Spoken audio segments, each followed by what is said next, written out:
today.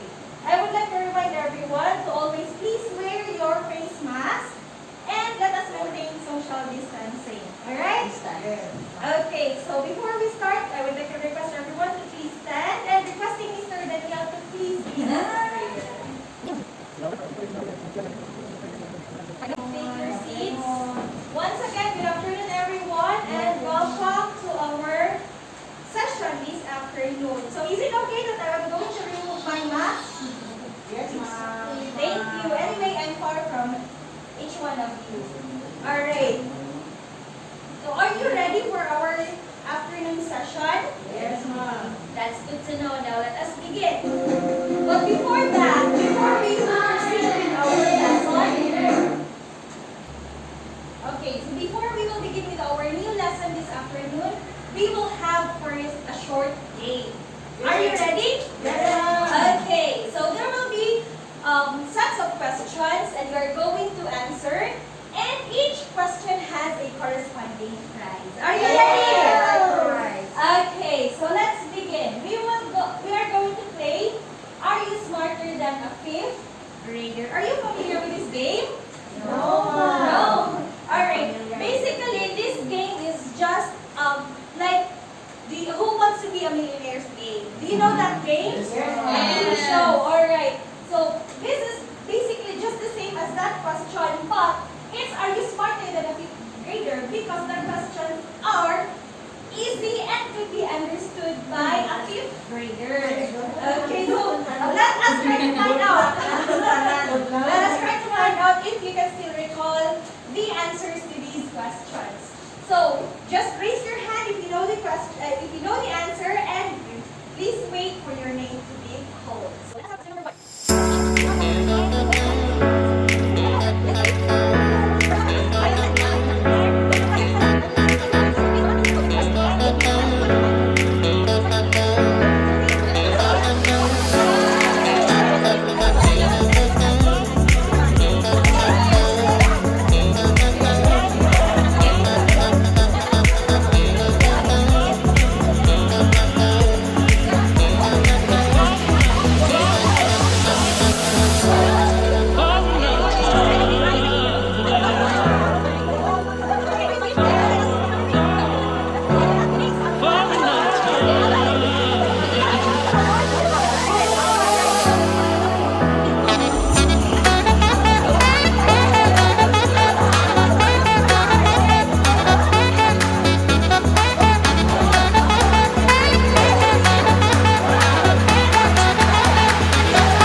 Are you ready for our lesson? Yes.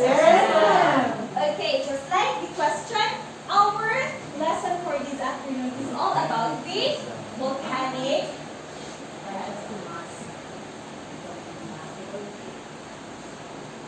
Now let's proceed to our lesson proper.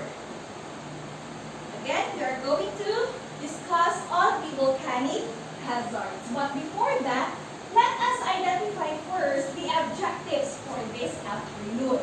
First, who would like to read at objective number 1? Yes, Miss Anne.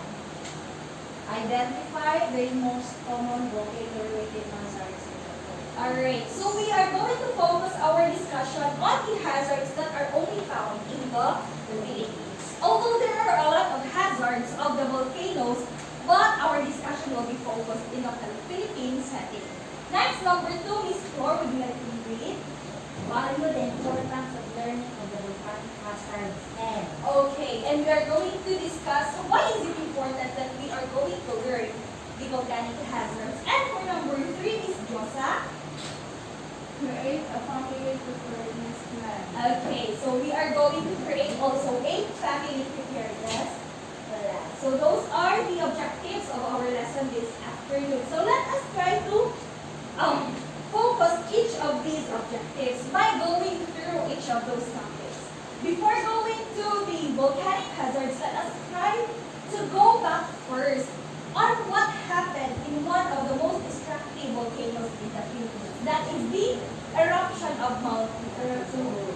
This video is a news that was covered by TV Patrol or the ABS-CBN on the eruption of Mount Pinatubo in 1991.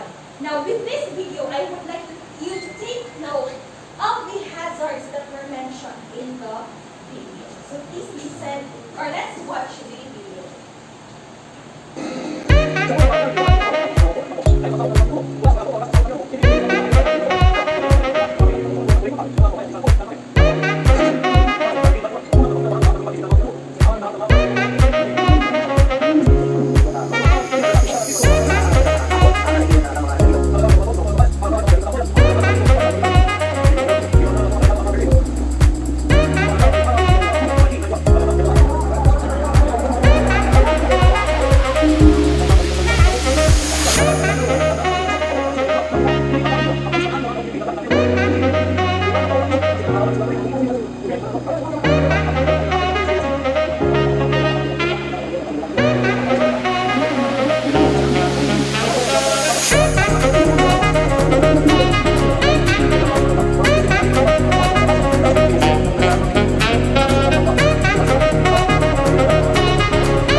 And actually, that was the most destructive volcanic eruption in the Philippines. That it took 5 years for all the hazards to vanish in the sky.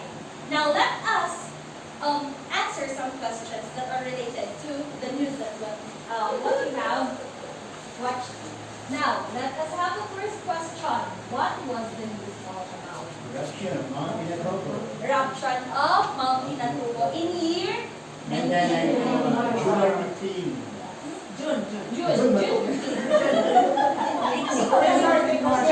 It's my birthday. Yeah. Okay, next question. One day after. What hazards were mentioned in the video? Ash flow. Ash flow. Lahar. What else? Landslide. Damage to properties. Loss of life. Wow, So, those are the hazards that were mentioned in the video, and we are going to go through those hazards one by one. But before that, let us define first what hazard is.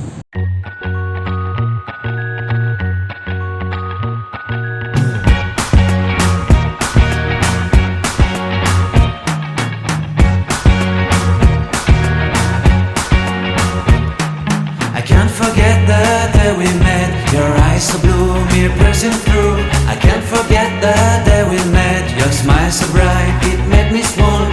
Our love is like a summer's day, hot and endless in a magic way. Whenever I see you, all I can think is my summer love. Been waiting for you, my love. My summer love. Been waiting for you, my love. I can't forget the day we met. You looked so fly in your red Corvette. Your hair, your look, your everything. When I see it all, I knew that you were mine. I'm in love with your hair, your lips, your silhouette in the moonlight shine. With my love you won't ever be alone. My summer love, been waiting for you, my love. Completely a fool, been waiting for you, my love. Head over heels, I'm blinded by what I feel. My love is forever yours.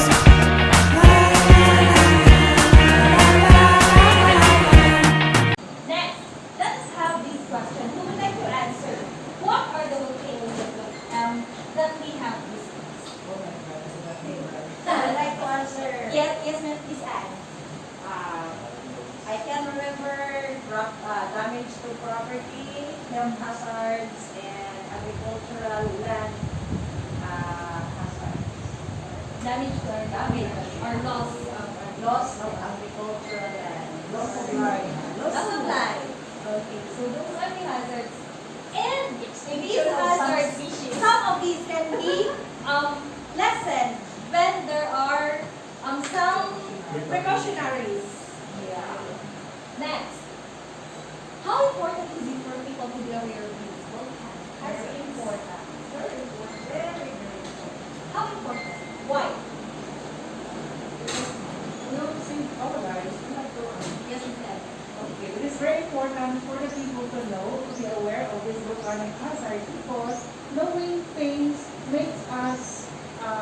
of things that we can prevent to something bad to happen to us.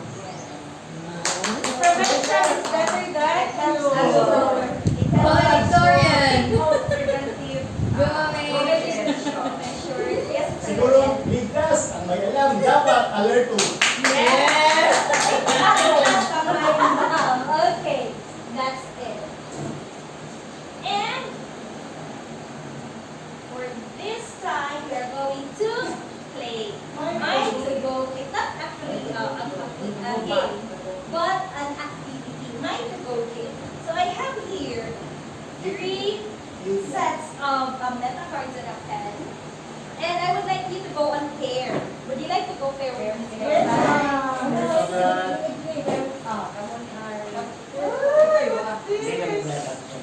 No worries at all. We're not. Sorry. Okay. So what we are going to do with my go kit is that we are going to prepare yourselves when a volcanic eruption is coming. Let us try to imagine that we are near an active volcano. So what we are going to do at home, because we do not want to be a victim, or we do not want to lose our property, or we do not want death to happen or death to come when an eruption comes. So what we're going to do is to prepare your family with what you are going to do or what you are going to have when a volcanic eruption comes. So with your meta cards, there are 10 sets of meta cards. So you write 10 things that you should keep in your to-go kit, or what we call our preparedness kit.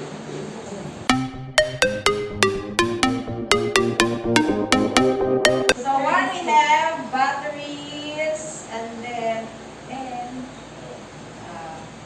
rope, aqua tubs. This is for water purification, whatever. Water. Okay. Then flashlight, medicine, and then food, and then blanket, and then clothing, and okay, thank you so much, Miss Anna. Let's give group 1 a round of applause. And now for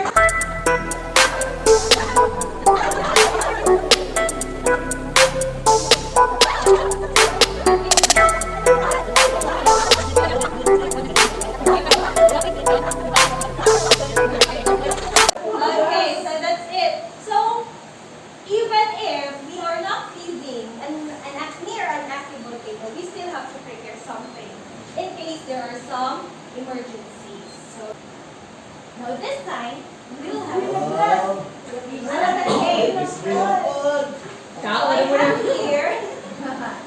I have here sets of pictures. So when the question is flashed on the screen, you will show which picture is the answer to that question.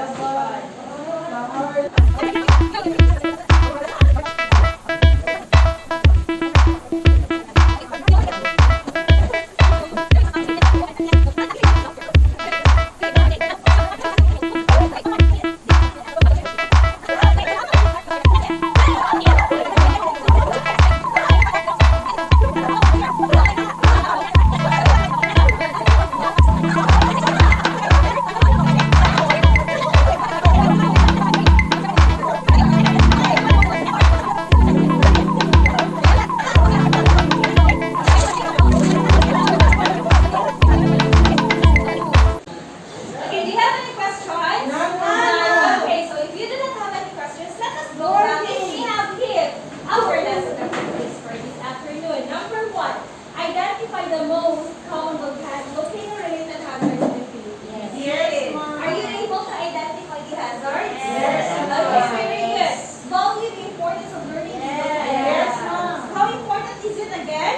Very important, so that we can escape from any hazard. Danger. And the last one, are you able to create a preparedness plan? Yes, Okay, I have a here. power bank, but I don't have the cell phone. Okay, so if we are able to hit the lesson objectives, that that will be Yes. all for this afternoon. And thank you so much for